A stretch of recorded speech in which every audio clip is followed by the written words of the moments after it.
Hello everyone. क्या आप लोगों को भी अब टेंशन होने लगा है कि टर्म वन में ज्यादा मार्क्स कैसे लेकर के आ पाए?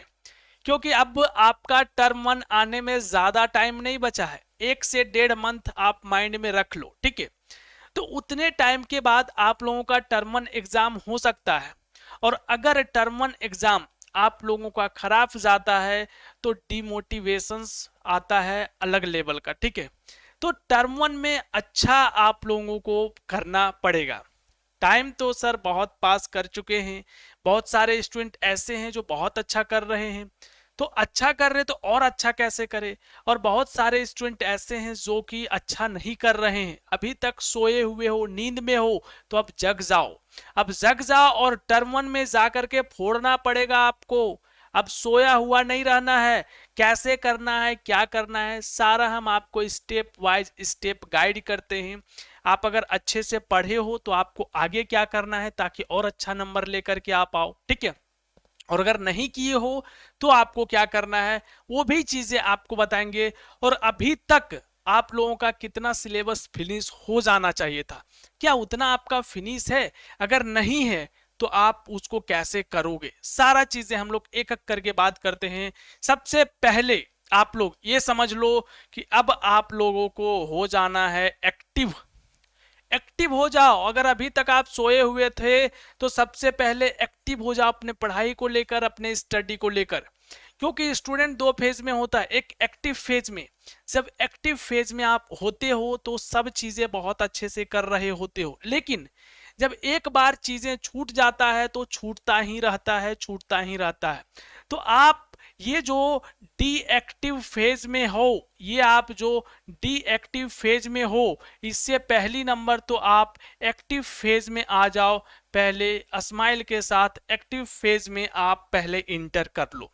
मतलब ये कि अगर आपका टाइम टेबल नहीं अच्छे से फॉलो हो रहा है, या फिर जो भी चीजें नहीं हो रहा है अच्छे से, टेबल वगैरह में अगर गंदा उंदा पड़ चुका है तो उसको झाड़ो उड़ो और अच्छे से फ्रेश से देखो क्या क्या चीजें अब करना है। पहले एक्टिव हो जाओ। इस वीडियो को अभी देख रहे हो, अभी से अभी आपको एक्टिव होना है, ठीक है। चलो आगे देखते हैं कि पहले तो एक्टिव हो जाना है सर, उसके बाद क्या करना है। सबसे पहले आप चेक करो कि कितना स्टडी किए हो, ठीक है। कितना स्टडी किए हो ये पहले चेक करो। क्योंकि जब तक आप ये नहीं चेक कर लोगे कि स्टडी किए क्या है, कितना किए हैं, तो आप आगे क्या करोगे, ठीक है।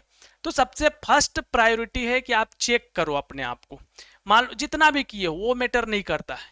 बस मान लो आपको 100 किलोमीटर चलना है, तो पहले ये तो चेक कर लोगे कि कितना किलोमीटर हम चल चुके हैं, उसके हिसाब से जितना किलोमीटर बचा है और कितना आपके टाइम है उसके हिसाब से चलोगे ना। अब एक स्टूडेंट 10 किलोमीटर चला है, उसको 90 किलोमीटर चलना है, तो वो उसी हिसाब से स्पीड चलेगा थोड़ा।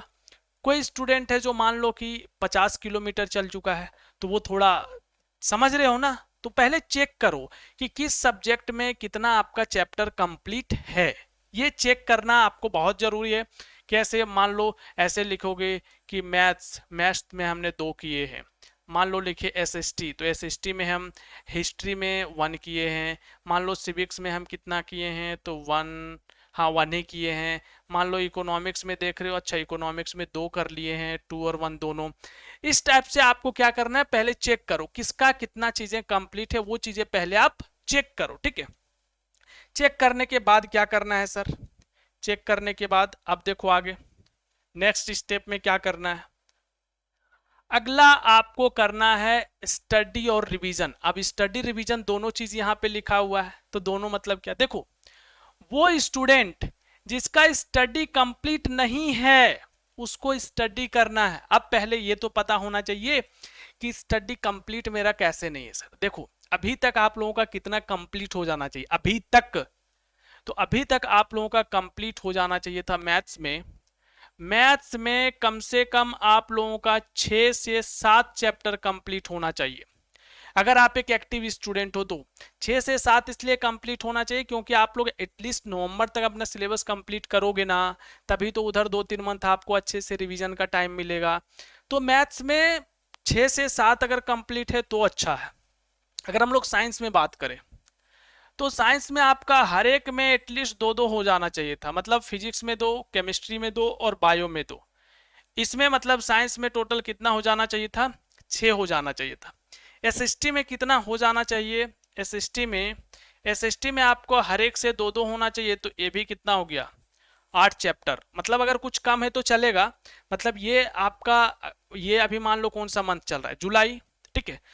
तो जुलाई एंड तक अगर आपका इतना कंप्लीट हो जाता है तो ठीक है। अभी अगर मान लो एसएसटी में आप 7 हो तो चलेगा, उतना कोई इशू आपका नहीं होगा, ठीक है। नहीं एसएसटी में आप लोग, हाँ ठीक है, ठीक है। बाकी इंग्लिश, तो इंग्लिश में आपका स्टोरी और पोएम पूरा मिला करके 28 है, उसमें से एटलीस्ट आपका एटलीस्ट 12 या 14 तक कंप्लीट हो जाना चाहिए अभी तक।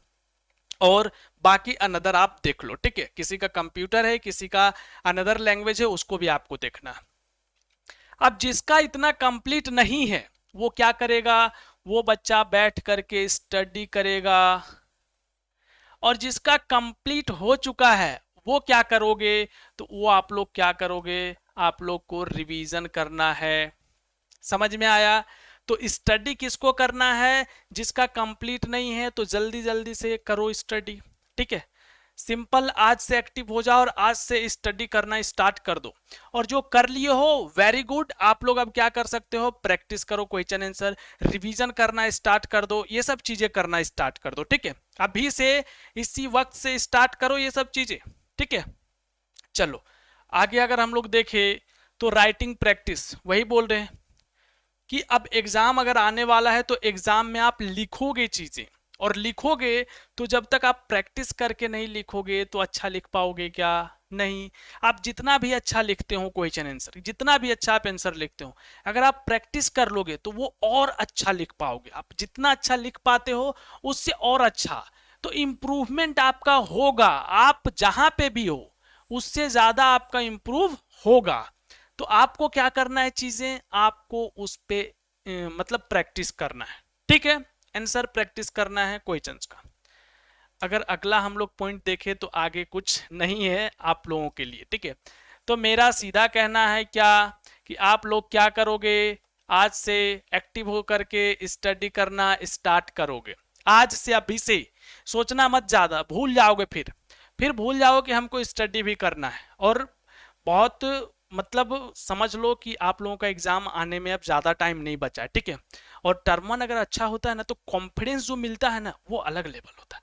तो टर्म वन इसलिए नहीं करना है कि उसका नंबर फाइनल में जुड़ेगा नहीं जुड़ेगा, इसलिए करना है ताकि आप उस एग्जाम के लिए रेडी हो सको, कि अभी अगर मान लो टर्म वन में गलत हो रहा है तो फाइनल में भी गलत हो सकता है। तो इसलिए अभी अच्छे से प्रिपरेशन करके ये माइंड में रखो कि ये मेरा फाइनल एग्जाम है। और अगर फाइनल एग्जाम होता तो हम कैसा प्रिपरेशन करते, पूरा फाइनल जैसा एकदम लग जा, पूरा एकदम फाइनल जैसा, ठीक है। क्योंकि आपको फाइनल में वैसा ही लगना होगा। जैसे ही आपका नवंबर तक अगर सिलेबस कंप्लीट होता है, दिसंबर जनवरी फरवरी पूरा मंथ गाइड करने वाले हैं, आप लोग टेंशन मत लेना। उस मंथ में जो एक्टिव आप लोग रहोगे उतना एक्टिव आप अभी हो जाओ टर्म वन में। अभी अगर आप इतना एक्टिव होते हो ना, उस समय आपको एक्टिव होने में ज्यादा मेहनत नहीं लगेगा। क्यों, क्योंकि एक बार तो ये चीजें कर चुके हैं। समझ में आया चीजें, वेरी गुड वेरी गुड। और अगर कोई डाउट है, कुछ प्रॉब्लम है तो नीचे कमेंट करके कमेंट बॉक्स में पूछ लो, ठीक है। चलो तो चलो मिलते हैं आप लोगों से नेक्स्ट वीडियो में।